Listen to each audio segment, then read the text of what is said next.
جو کوئی چاہنے والا طواف کو نکلے نظر چرا کے چلے جسم و جان بچا کے چلے۔ کل عمران خان صاحب کو ایک بہت بڑی کامیابی ملی اللہ کے کرم سے۔ اللہ نے عمران خان صاحب کو کل سرخرو کیا۔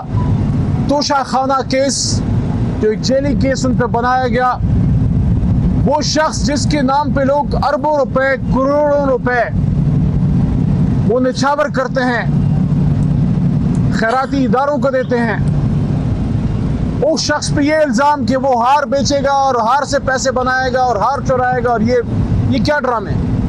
تو کل اللہ تعالیٰ کے کرم سے ہائی کورٹ اسلام آباد سے عمران خان صاحب کی ضمانت ہوئی اور ایک امید بندی کہ عمران خان صاحب انشاءاللہ باہر نکلیں گے۔ لیکن پھر ہم نے دیکھا کہ رات ایک اور کیس میں ان کی گرفتاری ڈالی گئی، راولپنڈی کے ایک FIR میں۔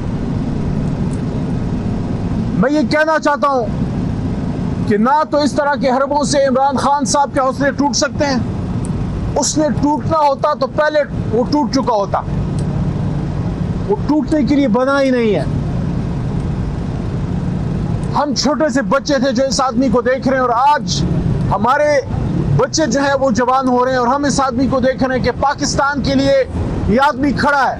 1971 جب پہلا اس نے میچ کھیلا تھا اس سے لے کے آج تک یہ پاکستان کے لیے کھڑا ہے، اور ہم اس کے ساتھ اس لیے کھڑے ہیں کہ ہم پاکستان کو ایک بہتر ملک بنانا چاہتے ہیں۔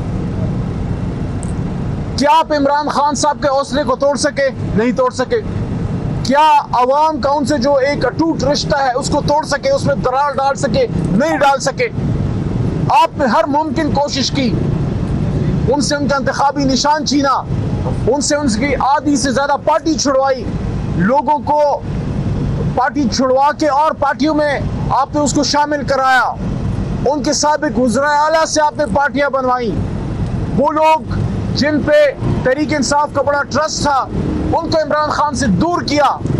لیکن اس کے باوجود قوم نے 8 فروری کو آپ کو میسج کیا دیا کہ آپ چاہے جو بھی کریں، قوم فیصلہ یہ کر چکی ہے کہ پاکستان کو ٹھیک ہونا ہے اور ٹھیک عمران خان اور تحریک انصاف کے ہاتھ سے ہونا ہے۔ آپ نے اپنی کوشش یہ کر کے دیکھ لی کہ رجیم چینج ہوئی۔ رجیم چینج میں اس ملک کے اداروں اور تمام ذمہ دار لوگوں کا اور پورے جمہوری سسٹم کی یہ ذمہ داری تھی کہ آپس کے اختلاف میں ہم دوسرے کے خلاف کسی بھی حد تک جاتے ہیں، لیکن جب بات ملک کی آتی ہے پھر ہماری ذمہ داری ہے، قومی فریضہ ہے کہ ہم اس وقت کے وزیر اعظم کے ہاتھ مضبوط کرتے۔ ہم نے ہاتھ مضبوط نہیں کیے، عمران خان صاحب کو اکیلا چھوڑا اور رجیم چینج کی، لیکن قوم نے عمران خان کو اکیلا نہیں چھوڑا، اور قوم نے 8 فروری کو بتایا کہ پاکستانی قوم کس طرف کھڑی ہے۔ آپ نے فارم 47 کی حکومت بنائی، آپ بتائیں کیا پاکستانی اس کو مانتا ہے؟ وہ حکومت جس کے پیچھے عوامی مینڈیٹ نہیں ہے۔ عوامی مینڈیٹ کے بغیر آمریت تو چل سکتی ہے کیونکہ اس کے پیچھے طاقت ہوتی ہے، لیکن عوامی مینڈیٹ کے بغیر جمہوریت نہیں چل سکتی، کیونکہ جمہوریت چلتی ہے عوام کی طاقت سے، عوام کی مرضی سے، عوام کی منشا سے۔ اب بھی وقت ہے، اگر اس ملک کو جمہوریت سے چلانا ہے تو پھر جمہور کی ماننی پڑے گی۔ کیا وقت نہیں آ گیا کہ ایک نیا عمرانی معاہدہ لکھا جائے، ایک نئی کمٹمنٹ ہو اس قوم کے ساتھ؟ یہ قوم نے بڑی قربانیاں دے دی، ہمیشہ قربانی ہم قوم سے مانگتے ہیں۔ اشرافیہ کب قربانی دے گی؟ اس ملک کی ایلیٹ کب قربانی دے گی؟ وہ لوگ جو کروڑ پتی ہیں، جو اربوں پتی ہیں، جو اس ملک میں جب اپنا کیریئر سٹارٹ کرتے ہیں، چاہے وہ کسی ادارے میں ہو، چاہے وہ سیاست میں ہو، بیوروکریسی کسی بھی جگہ پہ ہو، ان کی سٹارٹ کیا ہے اور ان کی انتہا کیا ہے؟ ہمارے سامنے تو مثال حضور نبی کریم صلی اللہ علیہ وسلم اور ان کے ساتھیوں کی ہے۔ جب حضرت ابوبکر صدیق رضی اللہ عنہ، عمر فاروق رضی اللہ عنہ، باقی بڑے بڑے ہمارے جید اسلامی تاریخ کے نام جب اس دنیا سے جا رہے تو کیا چھوڑ گئے؟ اور آج معمولی سا شخص معمولی سی ابتدا سے شروع ہوتا ہے، اور جب وہ اپنی انتہا کو ٹچ کرتا ہے تو پھر کیا جزیرے اور کیا بر اعظموں میں ان کے جو ہے محل اور کیا ان کے اثاثے، کیا یہ غریب ملک کو شبع دیتا ہے؟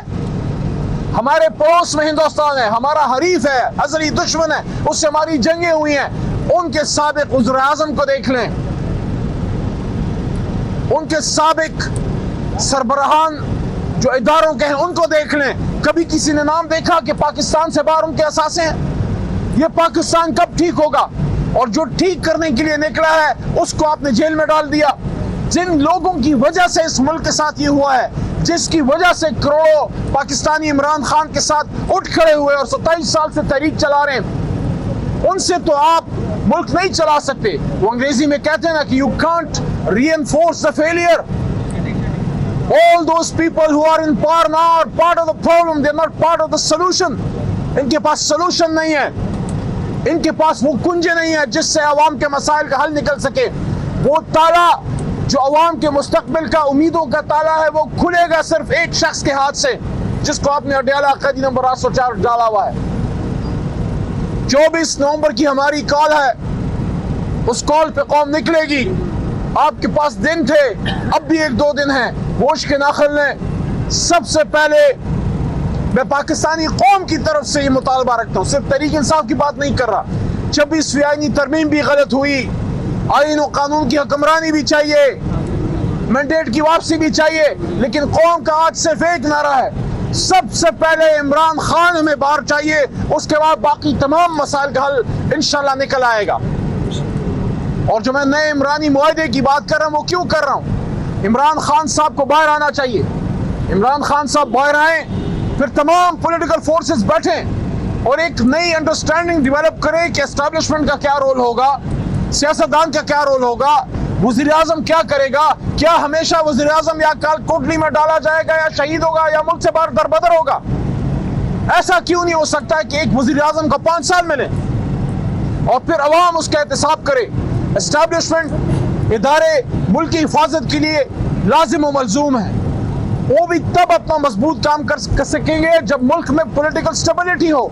अगर मुल्क में सियासी इस्तेहकाम नहीं है, 27 जुलाई 2023 को जब मैं जेल से हाई कोर्ट पेशावर के हुक्म से आखिरी बार जब मैं बरी हुआ और मैं निकला और 9 मई का मेरा केस भी खत्म हुआ, मैंने पहली बात जो मीडिया के सामने की थी वो आज भी करता हूं। मैं हमेशा अडयाला के बारे में बात करता हूं कि पाकिस्तान को सियासी इंतकाम की नहीं, सियासी इस्तेहकाम की जरूरत है।